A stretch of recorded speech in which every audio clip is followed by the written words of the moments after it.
Sa isang bansang patuloy na pinagbabawal ang diborsyo, nananatiling buhay na tradisyon ang ganitong sistema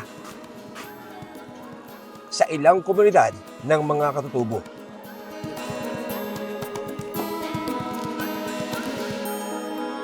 Dito, ang paghihiwalay ay hindi lamang pagtatapos,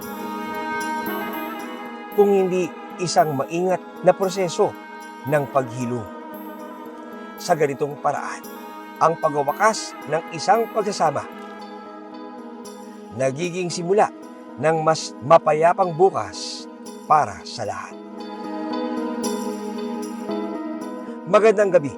Ako po si John Consulta at ito ang Eyewitness.